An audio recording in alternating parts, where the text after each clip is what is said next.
안녕하세요. DJ 현희입니다. 오늘의 사연 시작해 보겠습니다. 안녕하세요. 저는 이제 60대에 접어들게 된 아직 유치원생인 두 손주가 있는 할머니입니다. 참 제 인생에 이다지도 굴곡이 많았었는지 지금 와서 사연을 쓰려고 돋보기 안경을 끼고 컴퓨터 앞에 앉으니 새록새록 떠오르네요. 늘 사연 채널을 휴대폰으로 틀어놓고 접하다가 제 손으로 사연을 쓰려고 하니까 가슴이 두근거리기까지 합니다. 제가 몇 개월 전 마침표를 찍은 일에 대해서 여러분들께 이야기를 해보려고 합니다. 천륜은 끊을 수 없는 것이라고 하지만 저에게는 그 인연이 천륜이 아니었나 봅니다. 아들네 부부에게 뒤통수 제대로 맞은 그 이야기 여러분들께 한번 속 시원히 털어보겠습니다. 23이라는 나이에 저는 아이를 낳았어요. 첫 아이였고 모든 게 서툴고 낯설기만 했지만 그래도 제 아이를 품에 안고 있을 때만큼은 세상이 다 내 편인 것 같았죠. 그런데 그 행복이 오래가지 않았습니다. 아이가 태어난 지 겨우 7달쯤 지났을 무렵 남편이 산재사고로 세상을 떠나고 말았어요. 그날 이후 제 삶은 완전히 무너져 내렸죠. 제 남편은 정말 수더분하고 착한 사람이었어요. 어릴 때부터 한 동네에서 자란 소꿉친구였고 어릴 적에는 땀 흘리며 진흙탕에서 장난을 치기도 하고 중학교 땐 비 오는 날 우산 없이 가던 저를 집까지 바래다 주기도 했죠. 그렇게 저희는 서로를 아끼고 믿고 사랑하면서 자연스럽게 결혼에 이르게 되었어요. 그때까지만 해도 저는 남편의 몸뚱이 하나만 있어도 굶어 죽을 일은 없겠다 싶었어요. 남편에게는 누나가 한 분 있었어요. 제가 남편과 결혼할 무렵엔 이미 시집을 가 부산에 정착하고 있었고 시누이의 시댁은 제법 알짜배기 땅을 가진 부자였어요. 그래서 시어머님은 시누이에게 용돈을 받아 생활을 이어가셨고 적어도 생계 걱정은 크게 하지 않으셨던 것 같아요. 하지만 그 시절 어르신들이 그렇듯 사주팔자에 대한 믿음이 깊으셨죠. 남편과 제가 결혼하겠다고 인사를 드리러 갔을 때 시어머님께서는 제 손을 덥석 잡으시더니 말씀하셨어요. 얘야, 결혼은 좋은데 네 사주는 한번 봐야 쓰겄다. 내 안 그래도 알만한 무당이 있어. 저는 따라 나섰어요. 무속신앙을 믿는 건 아니지만 어르신 마음이 불안하실 수 있으니 의례적인 거라 생각했거든요. 그렇게 시어머님과 함께 지방에 있다는 용하다는 무당을 찾아갔어요. 이 아가씨가 이 집안에 들어오면 집안 아들 기운을 다 먹어버릴 사주다. 팔자가 세고 남편 복이 없는 팔자라 요절한다. 그 이후로 시작된 시어머니의 반대는 안 봐도 뻔했죠. 결혼은 죽어도 안 돼. 안 된다 이년아. 우리 아들이랑 결혼하면 큰일 나는 기라. 돌아가.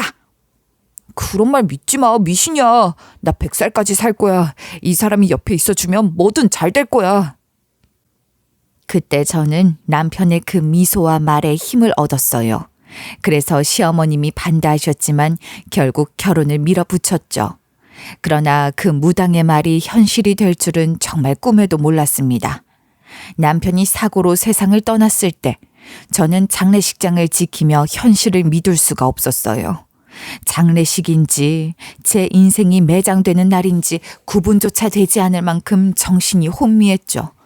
더 괴로운 건 시어머님의 반응이었습니다. 니년 때문에 우리 집 기둥이 무너졌어.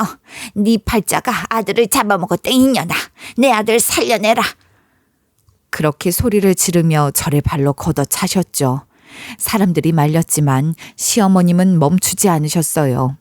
그 모습에 저는 아무 말도 하지 못한 채 울기만 했어요. 제 잘못이 아닌 걸 머리로는 알지만 가슴은 그렇지 않더라고요. 자식을 먼저 보낸 어머니의 마음이 얼마나 찢어질 듯 아플지는 저도 엄마가 되어 보았기에 짐작이 됐습니다. 그래서 시어머님의 원망을 다 받아들였어요.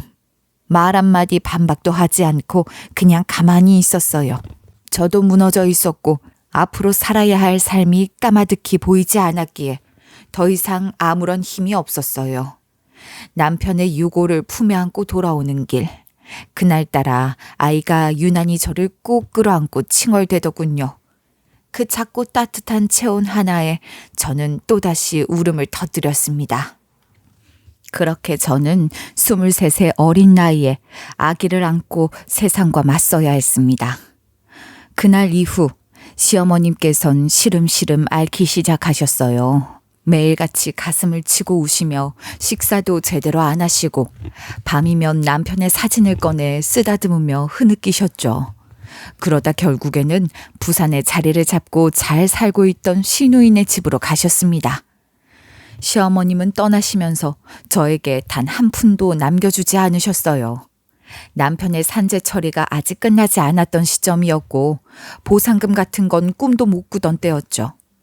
시어머님이 저에게 남기고 간 건 경상북도 산골에 있는 아주 작은 초가집 한 채뿐이었습니다. 저는 시어머님을 원망하지 않았습니다. 그 초가집은 시어머님께서 평생을 살아오셨던 곳이었고 무엇보다 제 남편이 자라고 청년이 되어 떠났던 집이기도 했으니까요. 그 집을 제게 남기셨다는 건 말은 못해도 저를 며느리로 받아들이셨다는 뜻이었고 우리 손주 잘 키워서 잘 살아보라는 무언의 당부처럼 느껴졌습니다. 시어머님은 가끔 전화를 걸어오셨어요. 받기가 무서울 만큼 거친 목소리로 시작되곤 했죠. 너 아직도 안 죽고 살아있냐? 어떻게 그 얼굴로 밥이 넘어가냐? 응? 그 말들이 제 가슴을 철렁하게 만들기도 했지만 저는 그 속내를 알고 있었어요. 겉으로는 야박하고 냉정한 말들이었지만 사실은 제가 정말 잘 살아있는지 확인하고 싶으셨던 거죠. 그렇게 막말을 하시다가도 꼭 통화 마지막쯤 되면 시누이에게 전화를 바꿔주시곤 했습니다. 옳게. 엄마가 좀 흥분해서 그랬어. 필요한 거 없어? 아니요, 괜찮아요. 저 잘 지내고 있어요. 애도 건강하게 잘 커요. 그러면 시누이는 늘 말끝을 흐리면서 나중에 진짜 필요한 거 생기면 꼭 얘기하라고 하곤 전화를 끊었습니다. 그런데 며칠 후면 어김없이 택배가 도착했죠. 봉투 속에 조심스레 접힌 몇 장의 지폐와 아이 옷, 장난감, 그리고 과일이나 반찬 몇 가지가 들어있었어요.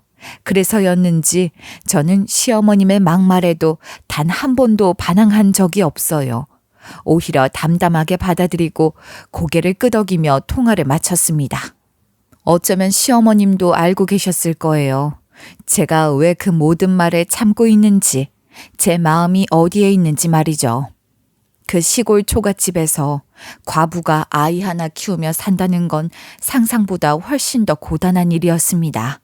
장보러 읍내까지 나가려면 2시간은 좋게 걸렸고 겨울이면 난방이 안 되어 이불을 덮고도 아이를 품에 꼭 안고 있어야 했어요. 가슴 속엔 두려움이 가득했어요. 이대로 내가 무너지면 이 아이는 어떡하나 싶어 잠드는 게 무서울 정도였죠. 하지만 그 모든 순간에도 저는 시어머님을 원망하지 않았습니다.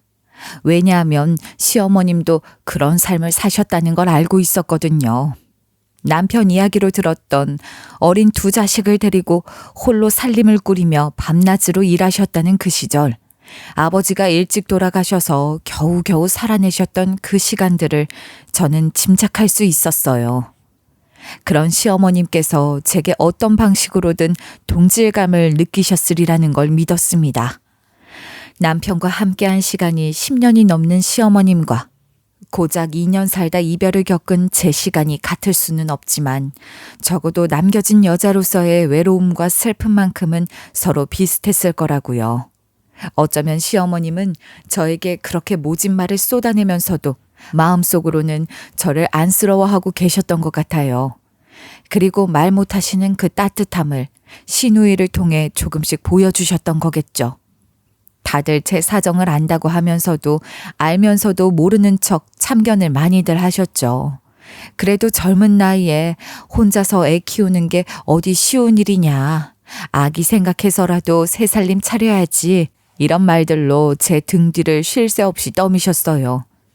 재취 제안도 참 많이 받았죠. 도무지 헤아릴 수가 없을 정도로요. 한쪽 다리를 저는 마을에 40대 아저씨도 있었고 정신 발달이 어려워 엄마 치맛자락만 붙잡고 다니는 19살 아이도 있었어요. 정말 할 것 없이 마치 제가 남편 잡아먹은 과부라도 된 것처럼 그런 자리를 감지덕지 받아들여야 하는 사람처럼 여겨졌습니다. 아이고, 과부가 애까지 딸렸으면 그런 자리도 고맙게 생각해야지. 너도 살고 애도 살고 그래야지. 안 그러면 애가 불쌍하지 않냐? 동네 어르신들은 그런 식으로 말씀하시며 저를 꼭 붙들고 조언이라는 이름의 압박을 해오셨어요. 하지만 저는 그런 자리 단 한 번도 가고 싶지 않았습니다. 물론 저 자신도 그런 관계가 부담스럽고 두려웠지만 무엇보다 우리 태호가 그런 집에서 어떤 취급을 받게 될지 상상만 해도 가슴이 저려왔거든요. 다시 결혼을 하면 저는 결국 남의 집안에서 허드렛 일에 병수발까지 도맡게 될 것이고 우리 태호는 정식 교육은커녕 남의 아이들에게 치이며 자라겠죠. 종처럼 부려지며 일찍부터 노동의 세계로 밀려들게 될 거라는 생각에 저는 이를 악물고 마음을 다잡아야 했습니다. 정신 차리지 않으면 우리 아이 미래가 사라진다는 생각 하나로 버티기 시작했죠. 저는 남의 집 밭일을 하러 나갔어요. 손끝이 헐고 땅을 파다가 피가 배어나와도 멈추지 않았습니다. 계절마다 바뀌는 일거리, 농번기마다 새벽부터 나가 허리를 굽히고 풀을 뽑았어요. 그리고 주말이면 읍내로 나갔습니다. 시장 통해서 상인들 물건 나르기, 자리 정리, 손님 응대까지 안 해본 일이 없었죠. 항상 그 곁엔 우리 태호가 있었어요. 제 새끼손가락을 꼭 붙잡고 졸졸 따라다녔습니다. 말을 잘 듣는 아이라 어디 가서 떼를 쓴 적도 없었고 사람들에게 잘 웃고 인사도 곧잘했죠. 태호는 시장을 참 좋아했어요. 작은 동네였지만 태호는 골목 하나하나를 다 외우고 다녔죠. 어느 순간부터는 제가 일을 하고 있는 동안 혼자 조심조심 골목을 돌아다니다가 해질 무렵이 되면 얼굴에 흙을 묻히고 돌아왔습니다. 뭐 하다가 이렇게 더러워졌어? 흙은 또 왜 이리 묻히고 다녀? 엄마, 나 친구랑 놀았어요. 친구? 누구? 그날 처음으로 태호가 말한 친구를 봤습니다. 그 아이는 거지였어요. 정말 말 그대로요. 찢어진 옷에 바른 맨발이고 손톱엔 때가 까맣게 낀 아이였죠. 누군가의 보살핌을 받는 아이 같지 않았습니다. 말수가 적고 눈빛은 날카롭고 방어적이었지만 우리 태호 앞에서는 웃더군요. 함께 놀다가 돌아가야 할 해질녘이면 늘 그렇게 인사를 하고는 골목 어딘가로 사라졌어요. 저는 그 아이가 어디서 지내는지 궁금해서 슬쩍 뒤따라간 적도 있어요. 시장 뒤편, 사람들이 잘 가지 않는 구석진 골목에 박스를 겹겹이 쌓아 만든 작은 틈새가 있었고 그 안에 몸을 구겨 넣은 채 잠들어 있는 모습을 보았습니다. 그 추운 겨울에도 더운 여름에도 아이는 그곳에 있었어요. 저는 그 모습을 보며 마음이 너무 아팠습니다. 그때부터 전 정우를 자주 챙기게 되었어요. 시장에 갈 때면 김밥 한 줄, 떡 한 조각이라도 더 사서 아이에게 건넸고 낡은 옷이지만 태호가 작아진 옷들을 빨아 정리해주곤 했습니다. 결국 저는 마음을 굳혔습니다. 정우를 이대로 거리에서 살아가게 둘 순 없겠다는 생각이 들었거든요. 시장 사람들에게 수소문해서 가까운 읍내에 고아원이 있다는 걸 알게 됐고 저는 아이 손을 꼭 붙잡고 그 길을 나섰어요. 정우야, 엄마가 너 거기 한번 데려가 볼게. 그곳에서 지내면 학교도 다닐 수 있고 밥도 잘 챙겨준대. 싫어요. 나 거기 안 가고 싶어요. 전에 한 번 갔었는데 밥도 제대로 안 주고 매일 일만 시켰어요. 그래서 도망친 거예요. 사람처럼 안 대해줘요. 그 말을 듣고 저는 숨이 막혔습니다. 끼케야 10살, 11살쯤 되어 보이는 그 작은 아이가 이미 세상의 모진 구석을 다 겪고 살아왔다는 사실이 너무도 가슴 아팠습니다. 아이는 또박또박 말을 했지만 눈빛은 두려움으로 가득 차 있었고 손은 저도 모르게 움츠러들 정도로 차가웠어요. 그럼 정우야, 당장 보내는 건 아니고 며칠만 왔다 갔다 해보자. 아줌마가 직접 확인하고 괜찮으면 그때 정하자. 응? 정우는 말없이 고개를 끄덕였습니다. 그때 제가 할 수 있는 최선이었어요. 당장 고아원에 보낼 수도 없었고 그렇다고 길바닥에 그대로 둘 수도 없었기에 저는 정우를 우리 집으로 데려왔습니다. 없는 살림이었지만 아이를 씻기고 읍내 중고 가게에서 깨끗한 옷 한 벌을 사서 입혀주었어요. 목욕을 마친 정우는 전혀 다른 아이가 되어 있었어요. 얼굴을 닦고 나니 눈빛이 또렷하고 이마도 단정했죠. 그렇게 정우는 며칠 동안 우리 집에서 지내게 됐어요. 우리 태호는 마냥 신이 났습니다. 엄마, 이제 나 형 생긴 거예요? 진짜 형이지? 정우 형이랑 잘 지내야 해. 같이 밥 먹고 같이 놀고. 알겠지? 그때 태호 나이가 7살이었거든요. 아직 학교도 가지 않았고 또래 친구도 별로 없었기 때문에 정우는 태호에게 정말 특별한 존재였어요. 두 아이는 집 안팎을 뛰어다니며 놀았고 서로를 부르며 깔깔 웃는 소리가 집안 가득 울려 퍼졌습니다. 저는 그 사이에도 밭일을 다녀왔어요. 태호와 정우는 제가 없는 동안 서로를 챙기며 잘 지냈고 집에 돌아오면 두 아이가 엉켜 자고 있는 모습을 보곤 저도 모르게 눈시울이 붉어지곤 했습니다. 하지만 입이 하나 더 늘었다는 게 부담이 되긴 했어요.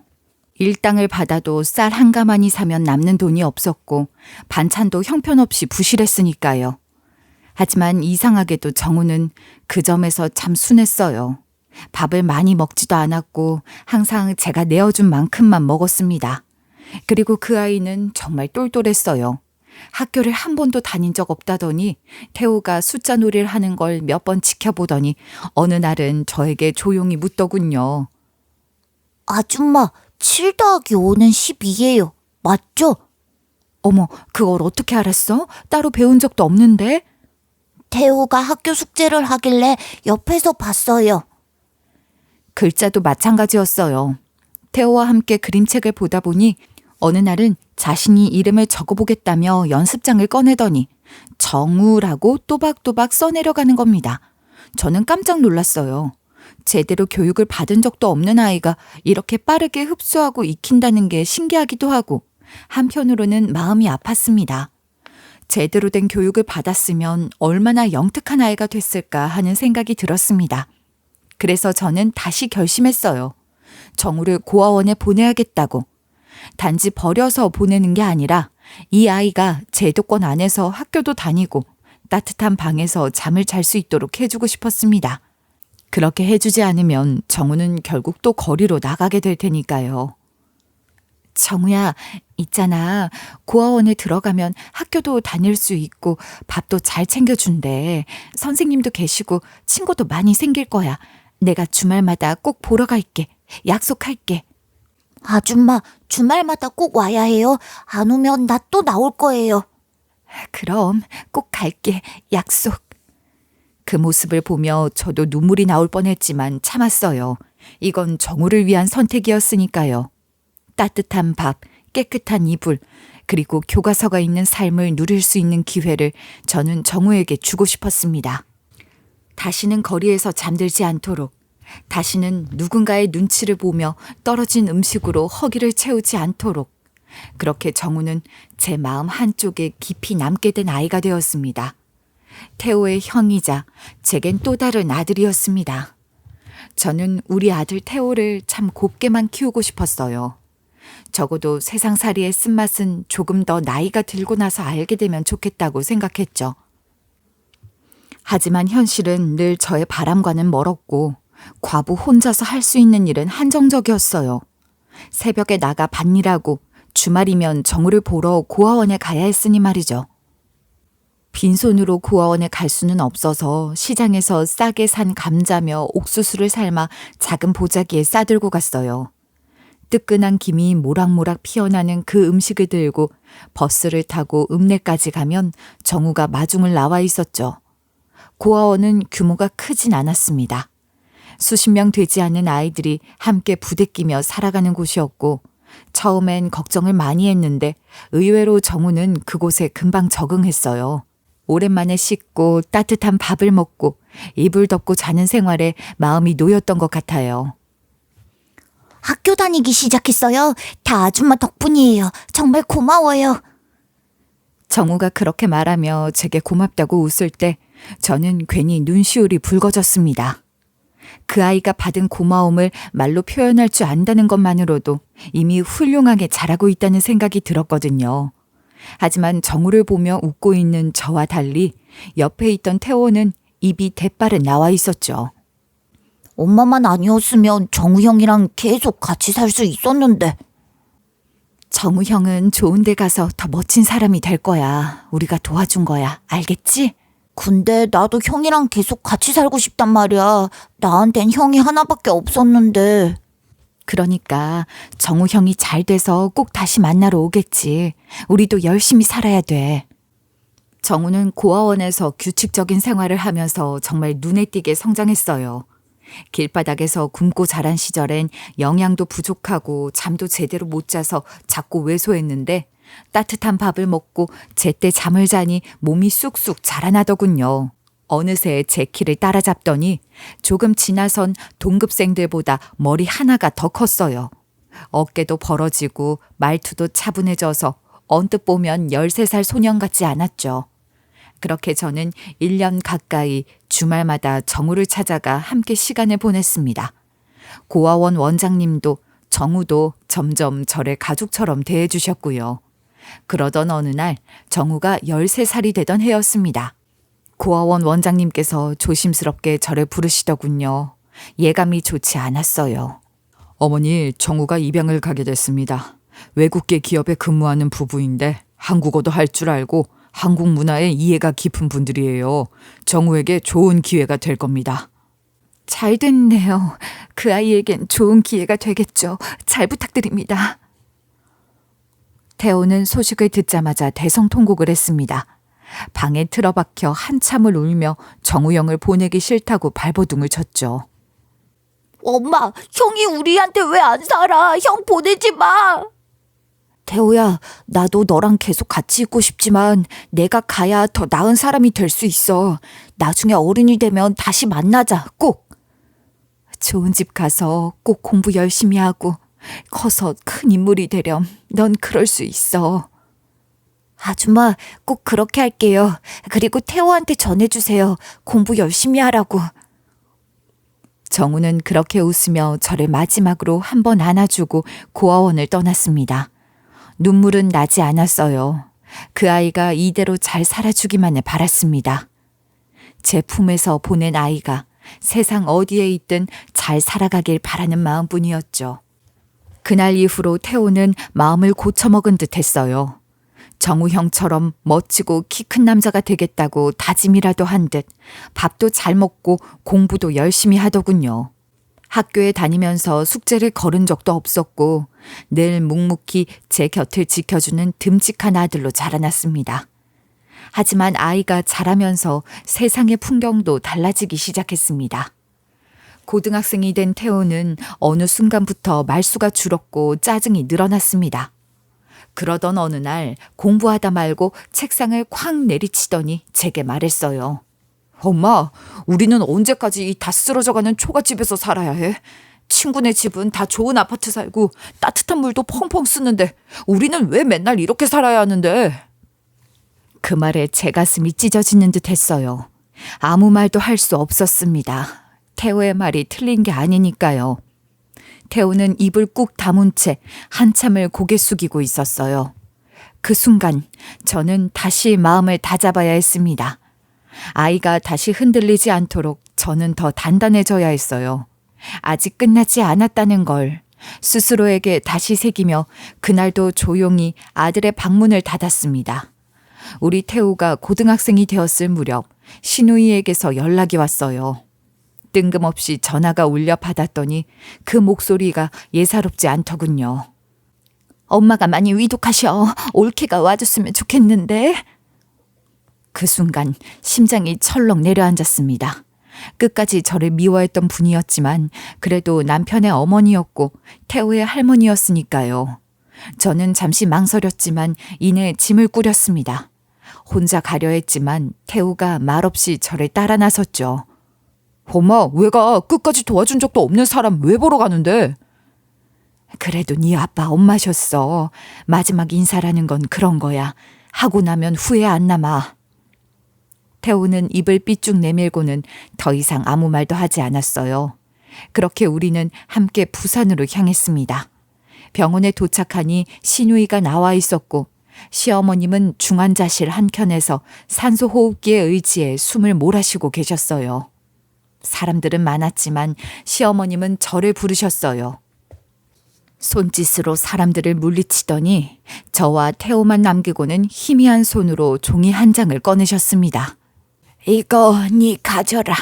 내가 무식해서 이걸 어찌 돌리는지도 모르고 사위랑 딸한테도 얘기해놨다. 탐내지 않을기라. 떨리는 손으로 쥐어진 그것은 바로 땅 문서였어요. 그 낡고 다 쓰러져 가던 초가집과 앞마당까지 포함된 땅의 등기 문서였습니다. 그 종이를 받아드는 순간 저는 말없이 눈물이 흘러내리더군요.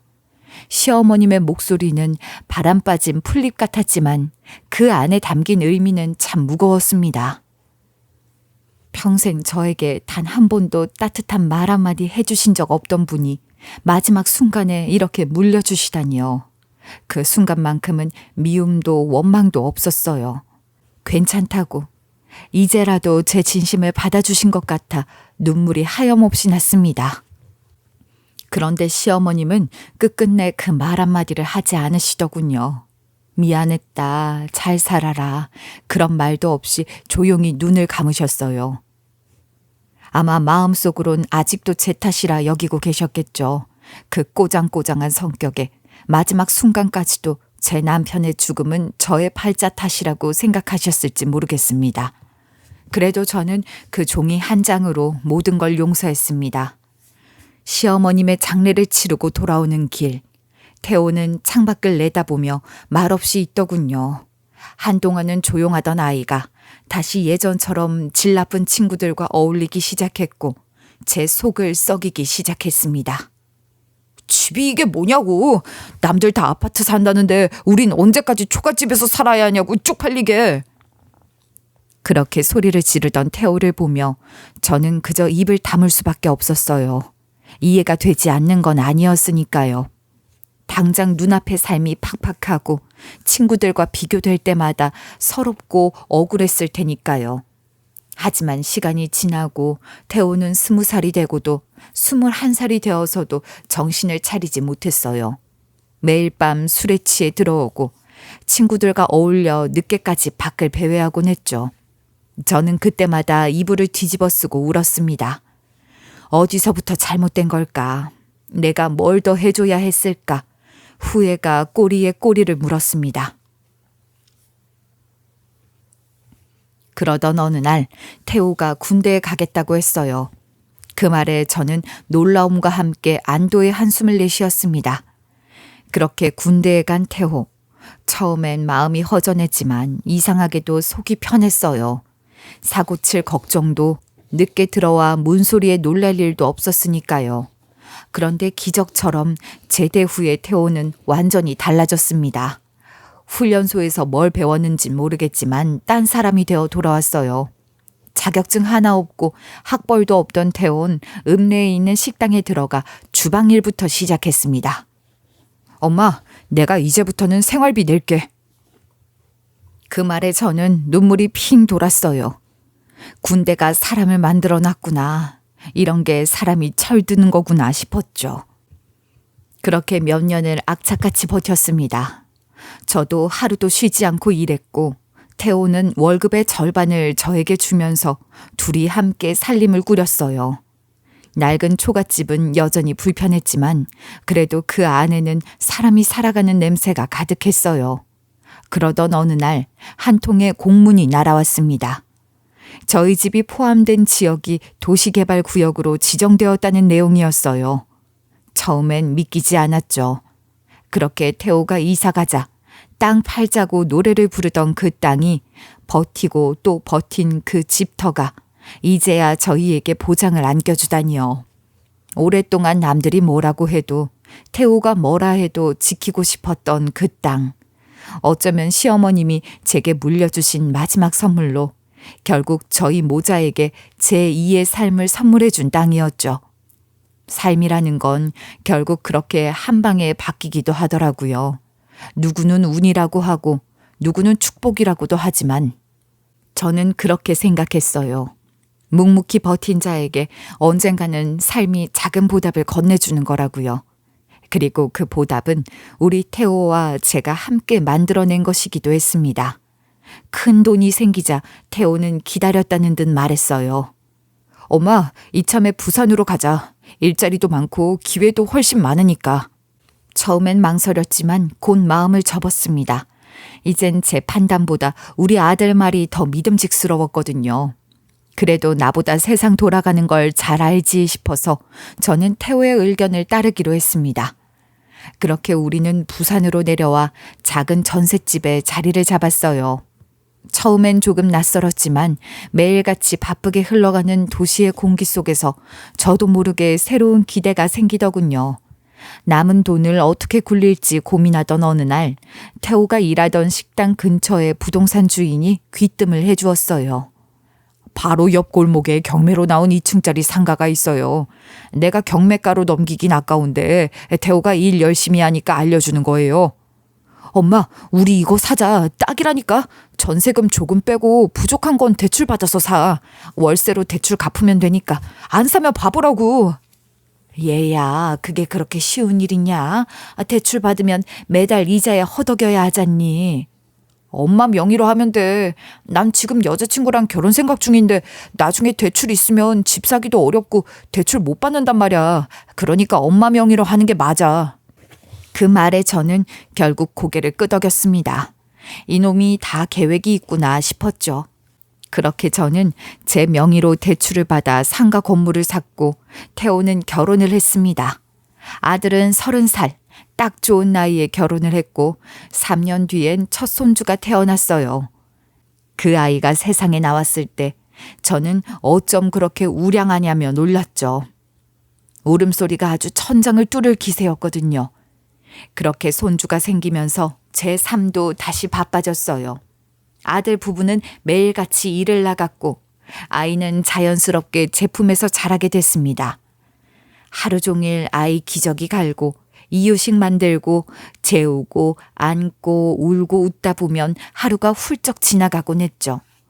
그런데 이상하게도 그 무렵부터 우리 모자의 대화는 점점 줄어들었어요. 아들 부부는 늘 엄마 오늘 애 좀 봐주세요 하고는 급히 나가버렸고 같이 밥을 먹는 일조차 드물었습니다. 제가 말을 걸면 며느리는 피곤하다며 대충 웃어넘기기 일쑤였고요. 전 솔직히 이렇게 장사치 아내가 될 줄은 몰랐어요. 맨날 가게 일이니 뭐니 너무 피곤해요. 그래도 돈 많이 벌어서 나중에 하고 싶은 거 다 하게 되면 좋잖아. 젊을 때 고생은 사서도 한다고 했어. 그렇게 말하면서도 제 속은 꽤 복잡했어요. 며느리 입장도 이해가 갔고 또 한편으론 그런 불만을 굳이 내 앞에서 할 필요가 있었을까 싶기도 했고요. 그래도 저는 늘 참았습니다. 우리 손주들, 그 소중한 아이들 생각하면서요. 첫째 손주가 3살이 될 무렵 둘째 손주가 태어났어요. 그날 이후로 제 몸은 진짜로 기계처럼 돌아갔습니다. 아침에 일어나 첫째 밥 먹이고 유치원 보내고 둘째 목욕시키고 재우고 다시 이유식 만들고 기저귀 갈고 정말 눈코 뜰 새 없이 바빴죠. 아이고 이제 나도 늙었구나 싶을 때가 하루에도 몇 번이었어요. 그래도 저는 하루도 빠짐없이 손주를 돌봤어요. 아들 부부가 돈을 벌어야 한다고 하니 그건 또 제가 도와줘야 한다는 생각뿐이었죠. 그러는 동안 수입이라곤 손주 돌봐주고 받는 용돈 몇 푼이 전부였습니다. 장을 볼 때마다 가격표를 몇 번씩 확인하게 되고 제 옷이나 신발은 늘 미루게 되더라고요. 가끔은 시장에서 고등어 한 마리 사놓고 며칠씩 나눠 먹을 때도 있었죠. 그런데 참 이상하죠. 그 모든 게 힘들고 서운하면서도 또 이해가 되는 거예요. 아들 부부가 저를 필요로 할 때만 연락을 한다는 것도 가족이라기보단 아이 봐주는 사람처럼 느껴질 때도 있었지만 그래도 저는 그 마음을 알 것 같았어요. 저도 그랬으니까요. 남편 없이 홀로 아이를 키우며 살아야 했던 지난 세월. 저도 누군가에게 도움을 청할 겨를도 없이 앞만 보고 살아왔잖아요. 그때 제게 누군가 손을 내밀어 줬더라면 얼마나 고마웠을까 하는 생각이 나서 지금 제가 그 역할을 해주고 있다고 생각했습니다. 손주들이 7살, 5살이 되던 해였어요. 평소처럼 아이들 하원 준비를 하던 어느 날 아들한테 연락이 왔습니다. 목소리가 한껏 들떠 있더라고요. 엄마, 우리 이번에 가게 일주일 쉬기로 했어요. 직원들이랑 다 같이. 그래서 우리 가족끼리 태국으로 여행 가려고요. 엄마도 같이 가면 좋을 것 같아서요. 비행기 표랑 호텔이랑 전부 우리가 할 테니까 엄만 몸만 오시면 돼요. 그 순간 심장이 쿵 내려앉는 것 같았어요. 태어나서 제주도 한번 못 가봤는데 그것도 외국이라뇨. 저는 그 말을 들은 그날 밤 잠을 이루지 못했습니다. 내가 진짜 태국이라는 곳에 갈 수 있을까? 두근두근 하면서도 설레는 마음을 어떻게 달래야 할지 몰라 이불 속에서 괜히 웃음이 나왔어요. 다음 날 아침, 저는 곧장 사진관에 가서 여권 사진을 찍고 구청에 가서 여권을 신청했어요. 비행기 표며 호텔 예약이며 다 아들네 부부가 알아서 한다고 했습니다. 저는 정말 몸만 가면 되는 거였어요. 그런데 여행 가방을 싸는 게 그리 어렵더라고요. 뭘 챙겨야 할지 몰라서 몇 번이나 풀었다가 다시 쌌는지 모릅니다. 드디어 여행 당일, 우리는 차를 타고 인천공항으로 향했습니다. 김해공항도 있는데 굳이 인천으로 간다 하니 제가 물었어요. 왜 김해공항은 안 가고 인천까지 가노? 면세점에서 살 거 많아요. 김에는 볼 게 없잖아요. 공항에 도착해선 정신이 하나도 없었어요. 체크인에 짐 붙이고 출국 심사에 이것저것 절차가 복잡하더군요. 저는 그 와중에도 두 손주들 붙잡고 쫓아다니느라 땀이 비오듯 흘렸어요. 아이들은 신이 나서 소리 지르고 뛰어다녔고 저는 조심하라며 자꾸 다독였죠. 아이고 얘들아, 공항은 조용히 다녀야지. 사람도 많고 위험해. 어머니, 애들 좀 그냥 두세요. 이럴 때 아니면 언제 뛰어보겠어요? 그 말에 저는 뭐라고 대꾸할 수가 없었어요. 한쪽에서는 무안하고 한쪽에선 내가 뭘 잘못했나 싶었고요. 비행기에 탔을 땐 조금 더 당황스러웠어요. 아들, 며느리, 손주 둘은 나란히 앞줄에 앉았는데 저만 덜렁 뒷줄에 따로 떨어져 앉아 있었던 겁니다. 항공사에서 지정한 자리라 어쩔 수 없다곤 했지만 참 말이라도 한마디 해줬으면 덜 서운했을 것 같았어요. 그래도 저는 원래 다 이런 거겠지. 괜히 감정 상하지 말자 하고 마음을 다잡았습니다. 도착한 태국은 무더웠어요. 공항에 내리자마자 땀이 삐질삐질 흘렀고 낯선 냄새며 뜨거운 바람에 어질어질했죠. 호텔에 도착하자마자 짐을 풀고 누워있으니 아들과 며느리가 옷을 갈아입으며 어디론가 갈 준비를 하더군요. 어디 가는데? 나 배고픈데 밥이라도 좀 먹고 움직이자. 엄마, 너무 더우니까 호텔 방 안에서 좀 쉬세요. 저희는 살 게 있어서요. 저야 낮잠도 좀 자고 싶고 했었으니 알겠다고 대답을 했죠. 그런데 웃긴 게 손주 둘을 데리고 나가는 줄 알았더니 저한테 맡기고 나가더라고요. 애들 좀 봐주세요. 저희는 마사지도 받고 쇼핑도 좀 하고 올게요. 아니, 이 늙은이랑 애들만 호텔방에 두고 너희는 나가서 놀다 오겠단 말이냐?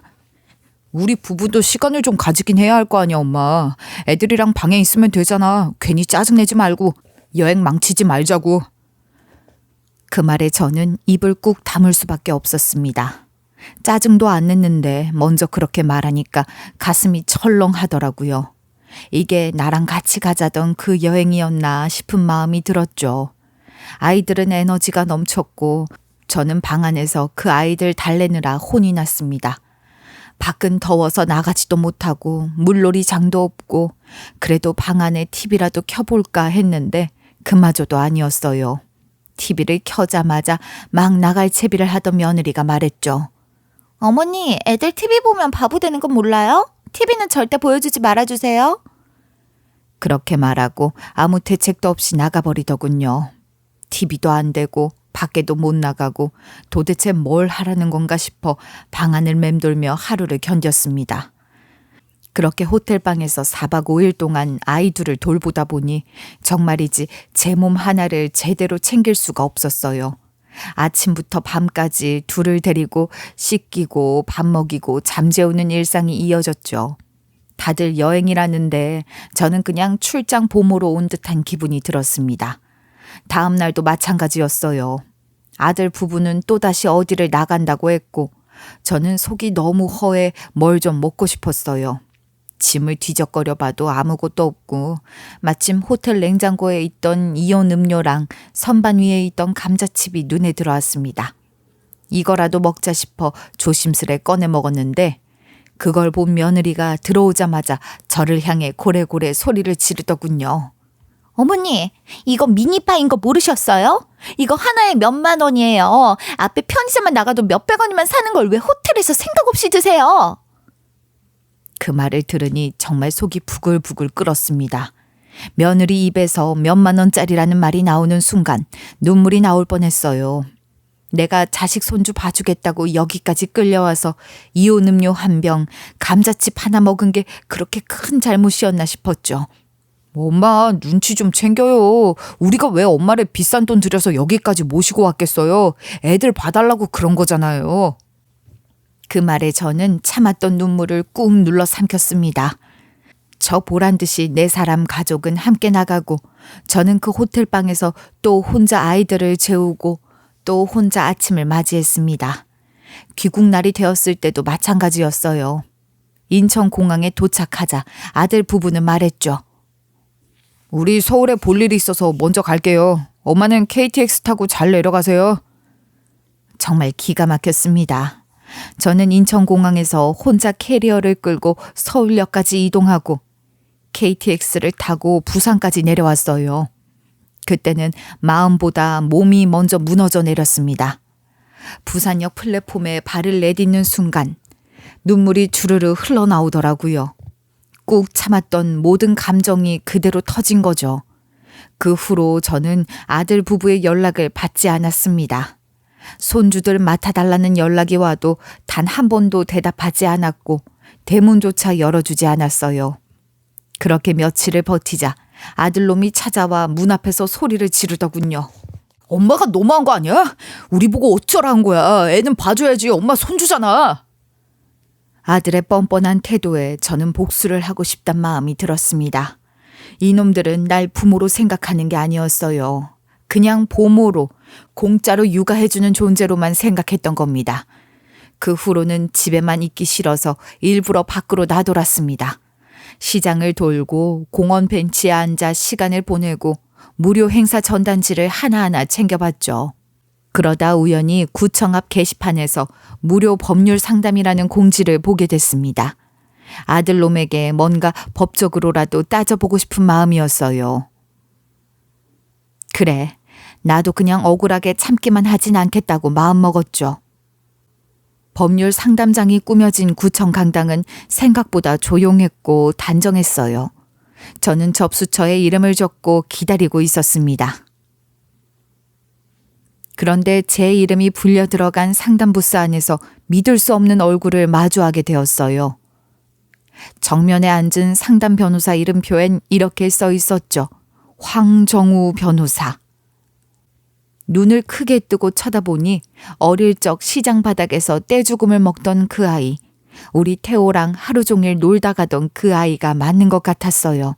저는 조심스레 말을 걸었습니다. 혹시 정훈이? 나 기억하니? 장태호 엄마인데 너무 오래돼서 기억이 나지 않으려나? 어머님, 정말 어머님 맞으세요? 그 말에 저도 순간 울컥했어요. 손을 꼭 잡아주는 그 따뜻한 기운에 오랫동안 얼어붙어 있던 제 마음이 녹아내리는 것 같았죠. 정우야, 정말 정우 맞니? 변호사라니 이렇게 훌륭하게 자랐구나. 어머님 덕분이에요. 그때 아니었으면 전 지금 여기 없었을 거예요. 그 순간 온 세상이 멈춘 것 같았어요. 저는 무너져 내릴 뻔한 내 삶 한가운데 정우라는 이름으로 다시 힘을 얻게 되었습니다. 그리고 복수보다 더 따뜻한 방향으로 제 이야기는 조금씩 달라지기 시작했죠. 어머님을 쭉 찾고 있었어요. 정말 계속 찾았어요. 혹시나 다시 만나게 될까 그런 마음으로요. 은혜 꼭 갚고 싶어서요. 그 말을 듣는 순간 제 가슴 한쪽이 저릿했습니다. 제가 그렇게 돌보던 그 아이, 우리 태호와 늘 손잡고 놀던 그 아이가 이렇게 커서 제 앞에, 그것도 변호사가 되어 나타났다는 사실이 믿기지가 않았어요. 정우는 조용히 그러나 또렷하게 자신의 이야기를 들려주었습니다. 변호사 시험에 합격하고 첫 봉사활동으로 어린 시절 자라났던 지역을 찾아가 인사드리고 싶었대요. 그리고 그때 저를 찾아 옛 시골집으로 갔었답니다. 근데 그 집이 없어졌더라고요. 공사장으로 다 밀려버리고 어머님이 이사 가셨다는 말만 남아있었어요. 그 뒤로 정우는 동네 어르신들께 수소문했고 몇몇 분들이 제가 부산으로 갔단 얘기를 해주셨답니다. 또 어떤 분이 태우가 식당을 한다는 말을 들려주셨고 어디서 일한다더라 라는 희미한 정보 하나에 기대어 부산 전역을 찾아다녔다더군요. 솔직히 포기해야겠다 싶었는데요. 마침 구청에서 법률 상담 봉사 요청이 들어와서요. 어르신들께 도움드리는 프로그램이었는데 여기서 어머님을 뵙게 된 거예요. 이건 정말 운명이에요. 그 말에 저는 고개를 숙이고 한참을 울었어요.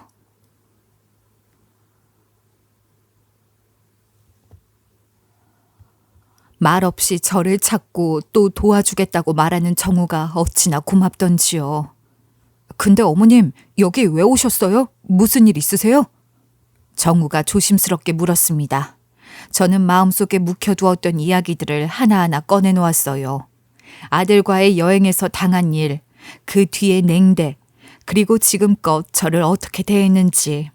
제 속이 타들어가던 이야기들이었죠. 정우는 믿을 수 없다는 얼굴을 했어요. 어머님, 복수하고 싶으시다고 하셨죠? 방법이 있어요. 우리가 태호가 연 식당 자리를 되찾으면 됩니다. 응? 그게 무슨 말이니? 그런 방법이 있니? 어머님, 혹시 모르셨을지도 모르는데요. 그 식당 자리, 지금 태호가 쓰고 있는 그 자리요. 거기 어머님 건물 1층이잖아요. 그 말에 저는 숨이 턱 막히는 기분이었습니다. 물론 알고 있었어요. 몇 년 전 태호가 가게를 열고 싶다고 해서 제 건물 1층 자리를 빌려달라고 했던 게 생각났어요. 아무 조건 없이 흔쾌히 빌려줬었죠. 내 아들이라면야 하는 마음 하나로요. 하지만 그게 다가 아니었어요.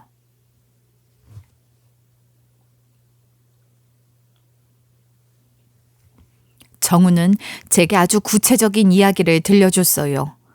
그리고 저는 은행에서 받았던 이상한 문자 하나를 떠올렸습니다.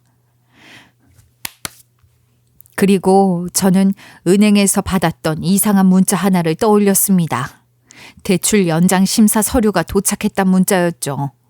당시에는 아들이 담보로 잠깐만 쓰겠다고 도장을 찍어달라고 한 적이 있어서 대수롭지 않게 빌려주었던 기억이 있었어요. 저는 뭔가 이상하다는 생각이 들었고 곧장 은행에 갔죠.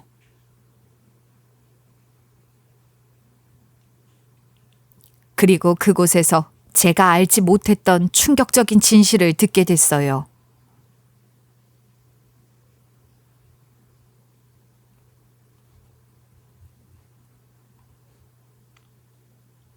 어르신, 지금 보니까 이 담보대출이 장태호 씨 개인 사업자 명의로 돌려져 있네요. 담보 제공자도 채무자도 전부 장태호 씨로 되어 있어요. 등기상 소유권자는 어르신이 맞습니다만 그게 무슨 말인가요? 실질적으로는 어르신 명의의 부동산으로 장태호 씨가 빚을 지고 있다는 뜻입니다. 지금은 연체 위험 구간이고요. 혹시 상환 계획 알고 계신가요? 그 말을 듣는 순간 제 다리가 휘청거렸어요.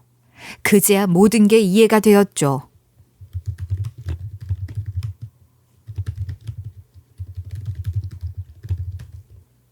태호는 제 이름으로 된 건물에 대해 아무 상의도 없이 몰래 대출을 받아 썼던 거예요.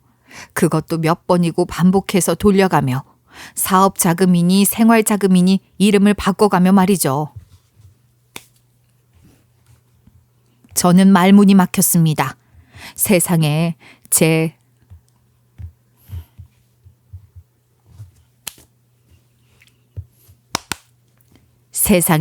친아들이 제가 평생 피땀 흘려 지켜온 그 건물로 제게 이런 배신을 할 줄이야 꿈에도 몰랐던 거죠. 그때는 제가 어떻게 해야 하는지 몰라서 가진 돈을 탈탈 털어서 연체가 되지 않도록 상환을 하고 있었어요. 그 이야기를 정우에게 해주었죠.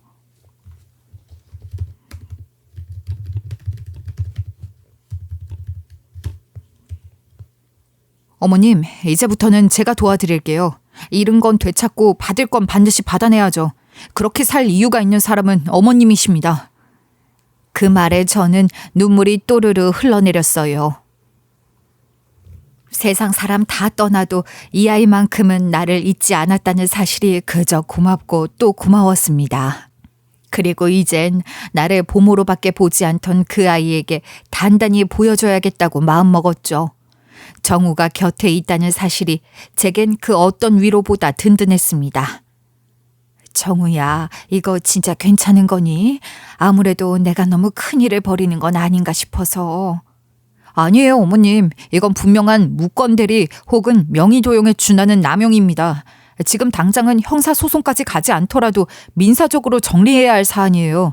일단은 담보해지 요구와 함께 명도 청구 준비부터 하시는 게 맞습니다. 그 말에 저는 다시 마음을 굳혔습니다. 제 인생 남에게 휘둘리며 살아오긴 했지만 이제는 그러지 말아야겠다 싶었어요. 그래서 그날부터 저는 아들과의 모든 연락을 문자로만 주고받기 시작했죠. 정우 말로는 기록을 남겨야 한다고 했거든요. 내 이름으로 된 건물에 대해서 얘기 좀 하자. 갑자기 왜요? 손주들은 봐주지도 않으면서. 엄마, 나중에 정리할게요. 지금 바빠요. 그 순간 저는 느꼈어요. 이 아이는 이제 완전히 제 건물을 자기 것처럼 쓰고 있구나. 그 말 맞다나 제 등기부 등본을 지갑처럼 들고 다니고 있었던 거죠. 그래서 저는 본격적으로 정리를 시작했습니다. 먼저 건물에 대한 담보해지 요청서를 은행에 접수했고 사업장 임대차 계약 해지 예고 공문도 정우 도움을 받아 작성해 보냈습니다. 그리고 지금까지 한 푼의 수익도 없이 내어준 불공정한 구조 자체를 끊어내기 위한 관계정리 통지서도 발송했습니다. 전부 정우가 있었기에 가능한 일이었어요. 첫 만남 이후로 저는 정우를 매일같이 만나서 법적 자문을 구했거든요. 지금이라도 손해배상 청구 가능해요. 어머님은 명백한 소유권자이면서도 관리권을 무책임하게 타인에게 넘겨 불이익을 입은 피해자예요. 그래서 그에 따른 이익 반환, 손해배상, 임대 수익 청구까지 가능합니다. 생각해보면 저는 분명히 임대인이었고 아들은 임차인이었어요. 하지만 정식 계약서 하나 없이 그냥 우리 아들이니까 라는 마음 하나로 내어준 자리예요. 그게 이렇게 되돌아올 줄 누가 알았겠어요.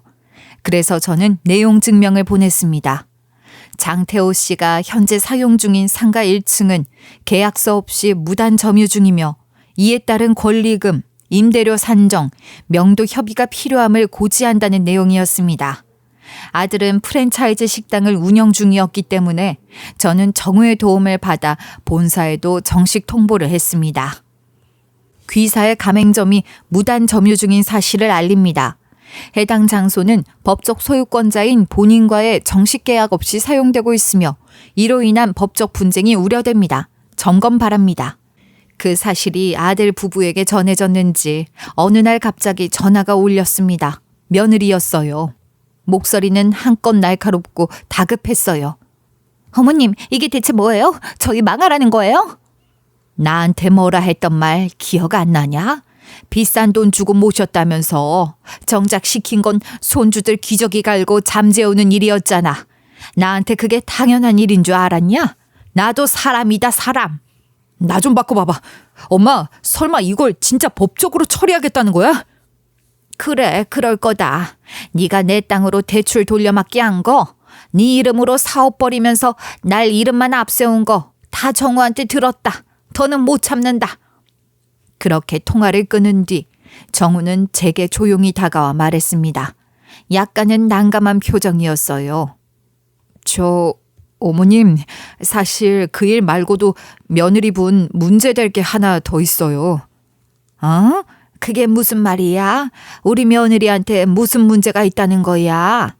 정우는 제게 태블릿을 하나 내밀었어요. 그 안에는 SNS 캡처 화면 녹화 영상이 빼곡하게 저장되어 있었어요. 어머님, 혹시 며느님이 SNS로 명품 파는 거 알고 계셨어요? 명품을 팔아? 아니, 난 그런 거 하나도 모르는데. 네, 그것도 불법 리셀 형태로요. 해외에서 구매한 가방을 세관에 신고하지 않고 개인 짐처럼 들여와서 국내 소비자에게 프리미엄을 얹어 파는 방식이에요. 저는 말이 안 나왔어요. 여행 가서 쇼핑 좋아하나 보다 했던 그때가 떠올랐어요. 호텔방에서 손주들 기저귀 갈고 있을 때 며느리는 옆방에서 해외 직수입 라이브 방송을 하고 있었다는 겁니다. 아이고 세상에야. 정우야, 이걸 너는 어떻게 안 거니? 제가 법률 자문했던 업체 중 하나가 이와 유사한 문제로 적발이 된 적이 있어서요. 며느님 SNS에서 검색어 추적, 등록된 판매 링크, 라이브 방송 기록까지 추적해봤습니다. 전부 사업자 등록 없이 벌어진 불법 행위예요. 그 뭐냐, 세금 내는 거, 그거 세관 신고는 했겠지?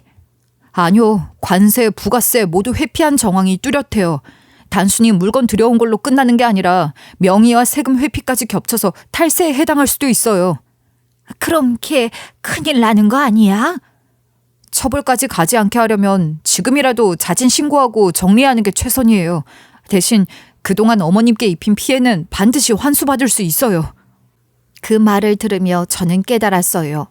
이제는 나를 무시하고 도구처럼 여겼던 아이들에게 더 이상 나는 만만한 사람이 아니라는 걸 보여줘야겠다고요.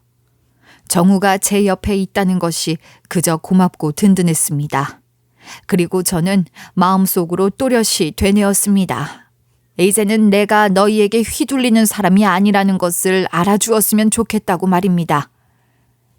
복수를 하겠다고 마음을 먹었는데 이걸 그냥 넘어간다고요? 세상 물정을 몰랐던 예전 같았으면 그냥 또 참고 지나갔을지도 모르죠. 하지만 이번에는 달랐습니다. 정우가 제 곁에 있었고 무엇보다 제 인생을 통째로 무시한 사람들에게 더 이상 속지 않기로 마음먹었거든요. 먼저 저는 관세청 전자신고 시스템에 정식으로 자료를 제출했어요. 며느리가 해외에서 명품을 사들여 들어오면서도 세금 한 푼 내지 않고 SNS로 판매하고 있다는 내용이었습니다. 국세청 탈세 제보센터에도 자료를 올렸죠. 며느리가 운영하던 SNS의 판매 라이브 영상, 그 화면을 캡처한 스크린샷, 그리고 정우가 정리해준 자금 흐름표까지 증거는 완벽했습니다. 더 큰 문제는 그 리셀 업체의 계좌 명의가 제 아들 이름으로 되어 있었다는 거예요. 며느리는 사업자 등록도 없이 SNS로 메시지를 주고받으며 현금 거래 위주로 물건을 팔았고, 저는 제 통장에서 해당 계좌로 흘러간 무상 지원 내역이 있다는 걸 나중에 알게 됐습니다. 정우와 상의 끝에 저는 이렇게 신고를 넣었어요. 실질적인 사업주는 따로 있으며 수익을 신고하지 않고 현금 위주로 운영 중입니다. 타인 명의 계좌를 사업에 사용하고 있으며 자금 흐름이 불투명합니다. 이런 건 신고 들어오면 무조건 조사 나갑니다. 특히 해외 직구 관련은 요즘 본청에서 따로 들여다보고 있는 민감 사안이에요.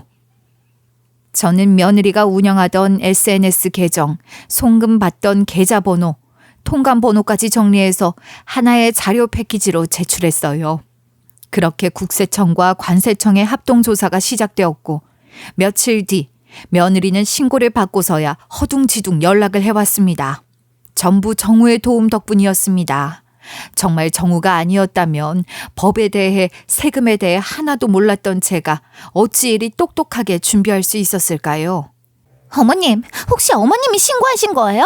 우리 남편 식당 프랜차이즈 본사에서도 지금 난리가 났다고요. 그래, 내가 그랬다 왜? 어머님, 어떻게 가족끼리 이럴 수가 있어요? 아들이 쫄딱 망하는 꼴 보고 싶어서 그러시는 거예요? 가족? 네가 나를 가족이라 생각이나 해봤니?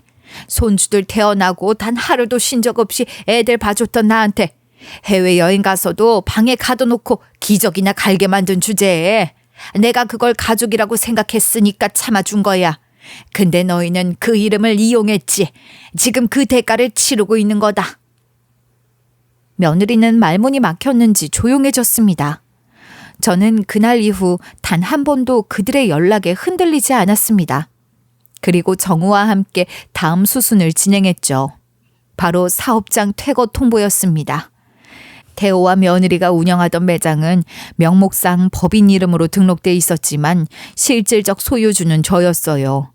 건물 1층 전체가 제 명의였고 애초에 임대차 계약서조차 작성하지 않았던 상태였으니까요.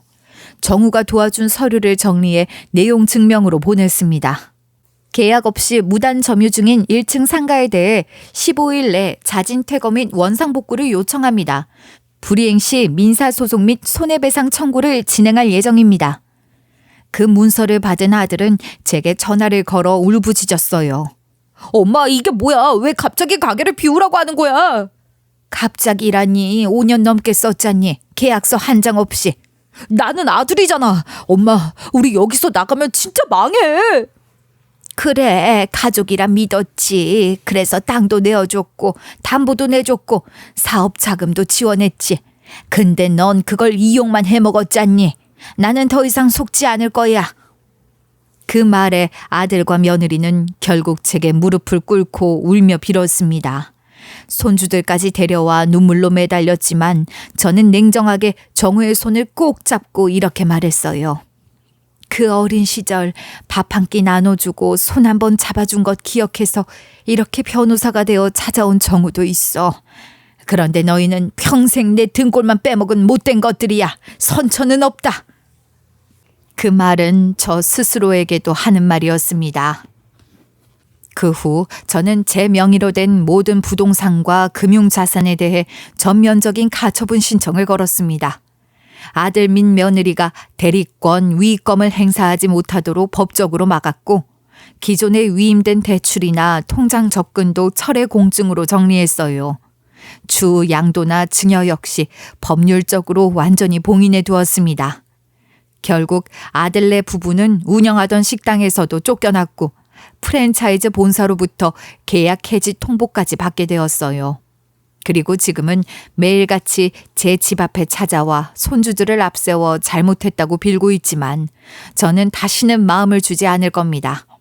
저는 그날 제 인생을 짓밟고 이용만 했던 이들과의 천륜을 끊었습니다. 누군가는 말하겠죠. 부모가 자식을 버리면 안 된다고.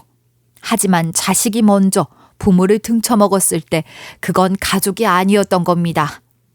이제 저는 정우와 함께 저만의 삶을 다시 살아가려 합니다.